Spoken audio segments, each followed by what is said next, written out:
Hello বন্ধুগণ, আমি সাধনা সম্পূর্ণ নতুন একটা ঝাঁকানাকা রেসিপিতে তোমাদের সবাইকে স্বাগত জানাই।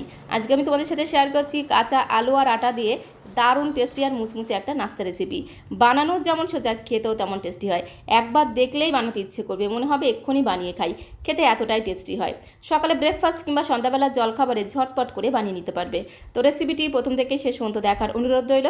তো চলো দেখে নেওয়া যাক আজকের রেসিপি। তো বন্ধুগণ, রেসিপিটি বানানোর জন্য প্রথমেই দেখো একটা মিক্সিং বোলের মধ্যে আমি আমার প্রয়োজন মতো এক বাটি ভর্তি করে দিয়ে দিলাম গমের আটা। যে আটা দিয়ে আমরা রুটি বানাই সেই আটা নিলাম। আটার পরিবর্তে তোমরা ময়দা দিয়েও বানাতে পারো, তাতে কোনো সমস্যা নেই। আর আটার পরিমাণটাও তোমরা বাড়িয়ে নিতে পারো, তাতেও কিন্তু কোনো সমস্যা নেই। তো আটার মধ্যে আর কিচ্ছু দিতে লাগবে না, শুধুমাত্র অল্প অল্প করে জল দিয়ে আটাটাকে খুব ভালো করে চেপে চেপে ঠেসে ঠেসে মেখে একটা সফট ডো আমাদের বানাতে হবে। মানে রুটি বানানোর সময় আমরা যেরকম করে আটাটাকে মাখি, ঠিক সেই রকম একটা আটার ডো আমাদের বানাতে হবে। তবে একবারে কিন্তু বেশি জল ঢেলে দেবে না, এইভাবে অল্প অল্প করে জল দিয়ে খুব ভালো করে চেপে চেপে ঠেসে ঠেসে একটা ডো আমাদের বানাতে হবে। আজকে আমি তোমাদের সাথে যে পদ্ধতিতে কাঁচা আলু আর আটা দিয়ে নাস্তা রেসিপিটা শেয়ার করছি, এইভাবে তোমরা একবার বানিয়ে খেয়ে দেখতে পারো। খেতে এতটাই টেস্টি হয়, একবার বানিয়ে খেলে বারবার বানিয়ে খেতে ইচ্ছে করবে। তো দেখো, আটার ডোটাকে খুব ভালো করে চেপে চেপে ঠেসে ঠেসে মেখে নিলাম। তো এখন এই ডোটাকে একটু ধামাচাপা দিয়ে রাখতে হবে, মানে ঢাকনাটা বন্ধ করে জাস্ট 10 মিনিটের জন্য একটু রেস্টে রেখে দেবো। তো আটার ডোটা এদিকে রেস্ট নিতে থাক, আর এখানে দেখো আমি নিয়েছি দুটো মিডিয়াম সাইজের আলুর খোসাগুলোকে খুব সুন্দর করে ছাড়িয়ে জল দিয়ে ধুয়ে নিয়েছিলাম। তো তারপরে দেখো আলু দুটোকে আমি জলের মধ্যে রেখে দিয়েছি। তো এখন এই আলু দুটোকে আমি খুব সুন্দর করে গ্রেট করে নেব। তার জন্য লাগবে এইরকম একটা গ্রেটারের সাহায্যে দুটো আলুকেই খুব সুন্দর করে একদম ঝাঁকানাকা করে একটু গ্রেট করে নেব। তোমরা হয়তো মনে মনে ভাবছো জলের মধ্যে রেখে কেন আলুগুলোকে গ্রেট করছি। আলু যদি এইভাবে সরাসরি জলের মধ্যে রেখে গ্রেট করা হয়, তাহলে দেখবে আলু গ্রেট করার পরে কিন্তু একটু লাল হয়ে যাবে না বা কালো হয়ে যাবে না। অনেক সময় হয় কি, শুকনো অবস্থায় আলু গ্রেট করলে গ্রেট করতে করতেই কিন্তু আলুটা লাল হয়ে যায়। আর এইভাবে যদি জলের মধ্যে রেখে সরাসরি আলুটাকে গ্রেট করা হয়, তাহলে আলুটা কিন্তু আর লাল হয়ে যাবে না বা কালো হয়ে যাবে না, এইরকম একদম চকচকে ঝকঝকে থাকবে। তো দুটো আলুকে খুব সুন্দর করে একদম ঝাঁকানাকা করে দেখো গ্রেট করে নিলাম। তো তারপরে আলুগুলোকে ঠিক এইভাবে খুব সুন্দর করে জল চিপে চিপে অন্য একটা পাত্রের মধ্যে তুলে নেব, যাতে আলুর মধ্যে একটুও জল না থাকে। তো দুটো আলুকে দেখো খুব সুন্দর করে জল চিপে চিপে একটা বাটির মধ্যে আমি তুলে নিয়েছি। আর এখানে নিয়েছি দুটো মিডিয়াম সাইজের আলুর খোসাগুলোকে খুব সুন্দর করে ছাড়িয়ে জল দিয়ে ধুয়ে নিয়েছিলাম। তার সাথে নিয়েছি 3টে কাঁচা পাকা লঙ্কা। তবে ঝালের পরিমাণটা তোমরা যে যেমন ঝাল খেতে পছন্দ করো সে অনুসারে এখানে কাঁচা লঙ্কাটা অ্যাড করে দেবে। তো প্রথমে আমি আলু দুটোকে একদম ঝিরিমিরি করে কুচি করে নেব। আমি তো আমার সুবিধা মতো ছুরির সাহায্যে একদম ঝিরিমিরি করে কুচি করে নিচ্ছি। তোমরা তোমাদের সুবিধা মতো বটি দিয়েও কুচি করে নিতে পারো, তাতে কোনো সমস্যা নেই। দুটো পেঁয়াজকে ঠিক এইভাবে দেখো একদম ঝিরিমিরি করে কুচি করে নিতে হবে, তাহলে নাস্তাগুলো খেতে কিন্তু দারুণ টেস্টি হবে। দুটো পেঁয়াজকে খুব সুন্দর করে ঝিরিমিরি করে কুচি করে নিলাম। তার সাথে আমি 3টে কাঁচা পাকা লঙ্কাকে একদম ঝিরিমিরি করে কুচি করে নেব।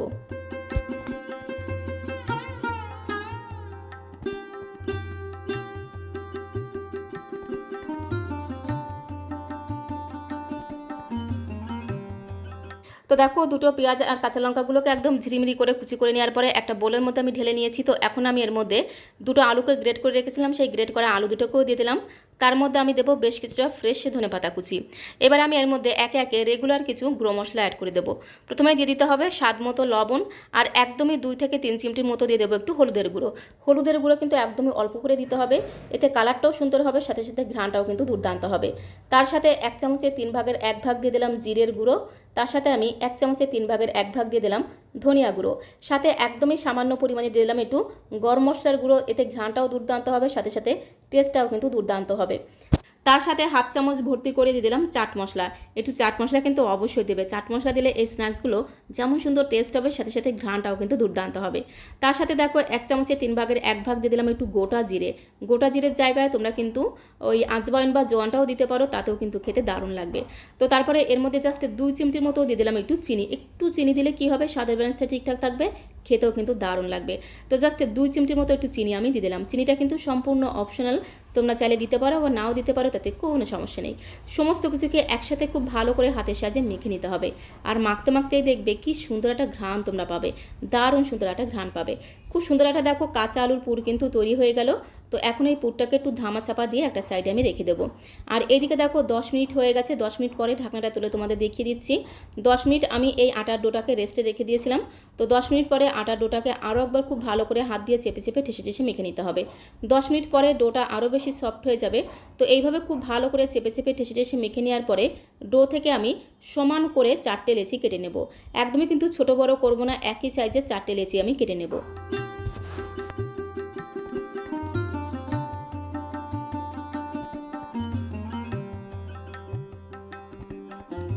তো ডো থেকে একে একে 4টে লেচি দেখো কেটে নিলাম। তো এখন এই লেচিগুলোকে দু হাতে তালুতে রেখে খুব ভালো করে একটু গোল করে নিতে হবে, তাহলে রুটিগুলোও কিন্তু একদম গোল গোল তৈরি হবে। 4টে লেচিকে দেখো খুব সুন্দর করে গোল করে নিয়েছি। তো এখন এই লেচিগুলোকে বেলে নিতে হবে। তার জন্য বেশ কিছুটা আটা ছড়িয়ে একটা করে লেচি নিয়ে খুব ভালো করে লেচিগুলোকে আটার মধ্যে এইভাবে কোট করে নিতে হবে। এপিট ওপিট উল্টে পাল্টে খুব ভালো করে আটার মধ্যে লেচিটাকে কোট করে নিয়ে একটা বেলনি দিয়ে খুব সুন্দর করে বেলে একটা রুটি আমি তৈরি করে নেব। খুব বেশি মোটা করব না, খুব বেশি পাতলা করব না। তো এইভাবে বেলে বেলে একটা রুটি আমি তৈরি করে নেব।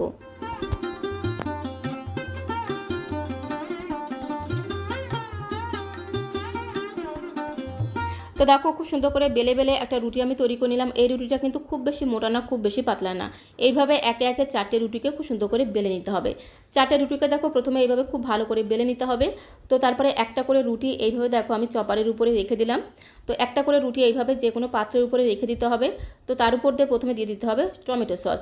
1 থেকে 2 চামচের মতো টমেটো সস এইভাবে কিন্তু রুটির উপরে দিয়ে খুব ভালো করে টমেটো সসটাকে রুটির উপরে লাগিয়ে নিতে হবে। তো দেখো এইভাবে আমি প্রায় 1.5 চামচের মতো টমেটো সস দিয়ে খুব ভালো করে এইভাবে রুটির উপরে লাগিয়ে নেব।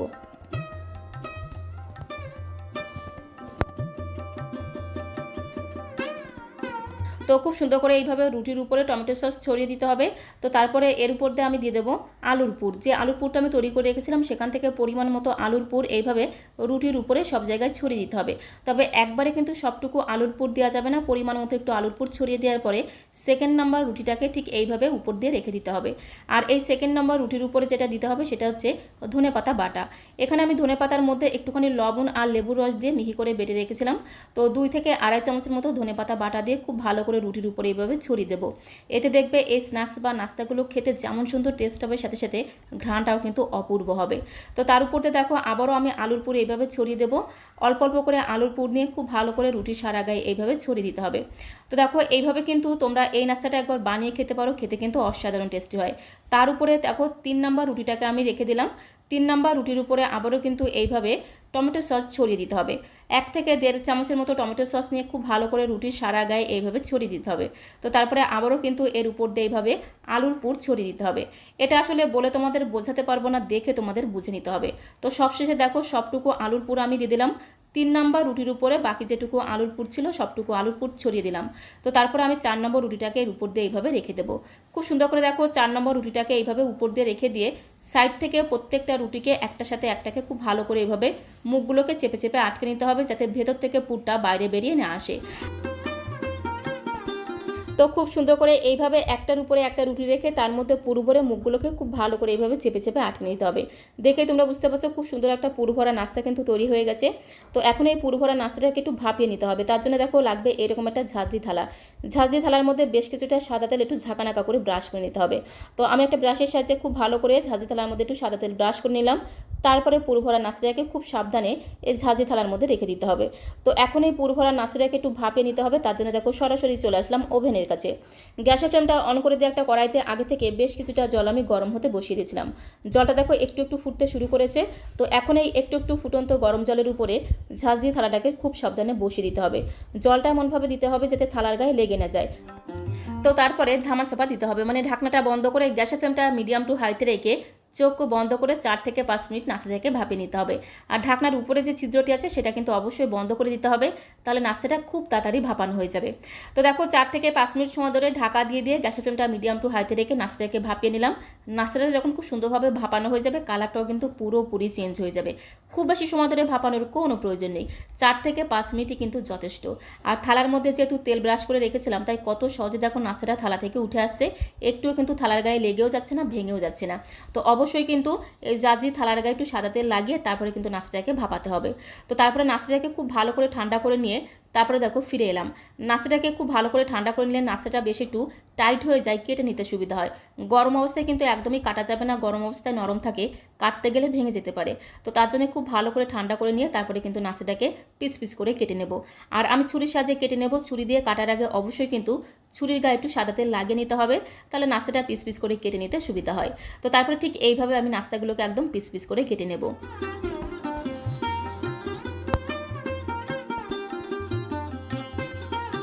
তো পুর ভরা নাস্তাটাকে দেখো খুব সুন্দর করে পিস পিস করে কেটে নিলাম।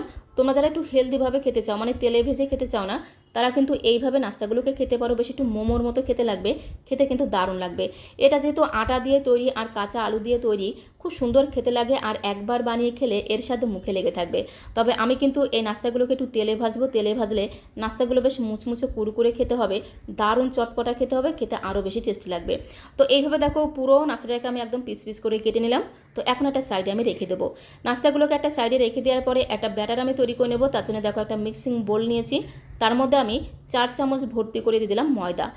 তো আমি এই ব্যাটারটাকে ময়দা দিয়ে তৈরি করছি, তোমরা চাইলে কিন্তু কর্নফ্লাওয়ার দিয়েও তৈরি করতে পারো, আবার চাইলে কিন্তু চালের গুঁড়ো দিয়েও তৈরি করতে পারো, তাতে কোনো সমস্যা নেই।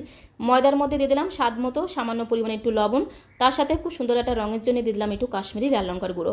তারপরে চামচ দিয়ে খুব ভালো করে একটু ঘোটানাটা করে মেশানো হয়ে গেলে অল্প অল্প করে জল দিয়ে একটা ব্যাটার আমাদের তৈরি করতে হবে। এই ব্যাটারটা খুব বেশি পাতলা হবে না, আবার খুব বেশি গাঢ় হবে না, সেইভাবে কিন্তু ব্যাটারটাকে তৈরি করতে হবে। ব্যাটারটা এমনভাবে তৈরি করতে হবে যাতে নাস্তার উপরে একটা পাতলা আস্তরণ বা লেয়ার পড়ে, ঠিক সেরকম একটা ব্যাটার আমাদের তৈরি করতে হবে। একটা হ্যান্ড উইস্কের সাহায্যে ব্যাটারটাকে খুব ভালো করে দেখো মিশিয়ে নিলাম। তো তারপরে ব্যাটারের মধ্যে আমি 1 চামচ ভর্তি করে দিয়ে দিলাম চিলি ফ্লেক্স।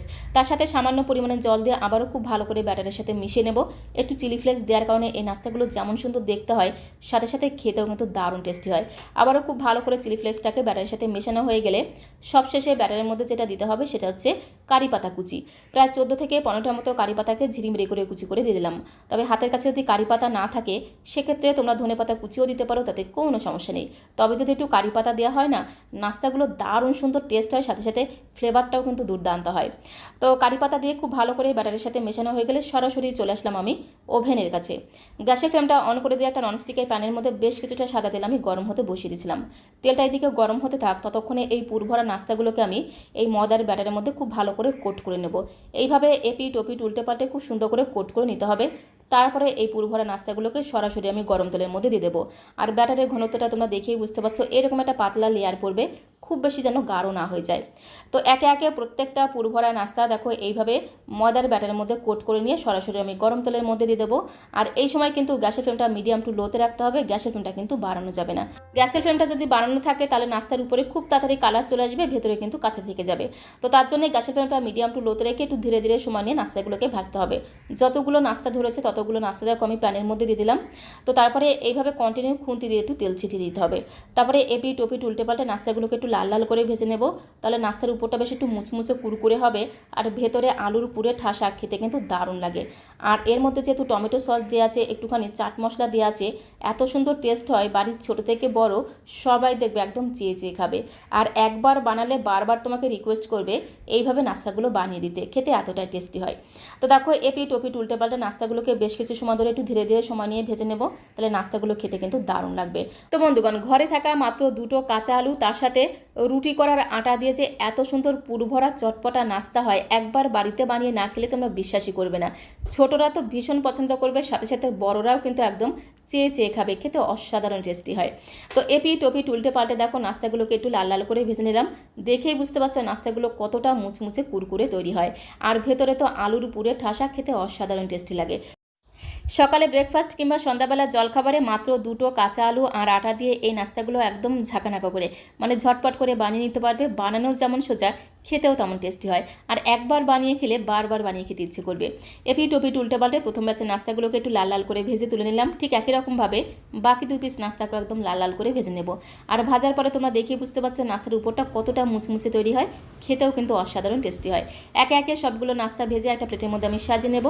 ততক্ষণে তোমাদের কাছে রিকোয়েস্ট করব, আজকের এই কাঁচা আলু আর আটা দিয়ে পুরভরা নাস্তা রেসিপিটা তোমাদের কাছে কেমন লাগলো অবশ্যই কমেন্ট বক্সে লিখে জানিও। ভালো লাগলে প্লিজ একটা লাইক আর শেয়ার করে দেওয়ার অনুরোধ রইল। আর নতুন বন্ধু হয়ে থাকলে চ্যানেলটিকে সাবস্ক্রাইব করে দিয়ে পাশে থাকার অনুরোধ রইল। তাহলে যখন এরকম সুন্দর সুন্দর নতুন নতুন রেসিপি আপলোড করব, সঙ্গে সঙ্গে নোটিফিকেশন আগে তোমার কাছে পৌঁছে যাবে। একটি নাস্তা তোমাদের ভেঙে দেখিয়ে দিলাম, আর এই নাস্তার সাথে টমেটো সস কিংবা ধনেপাতার চাটনি দিয়ে খেতে কিন্তু দারুণ লাগে। তো আজকের মতো এই পর্যন্ত, সবাইকে অসংখ্য ধন্যবাদ।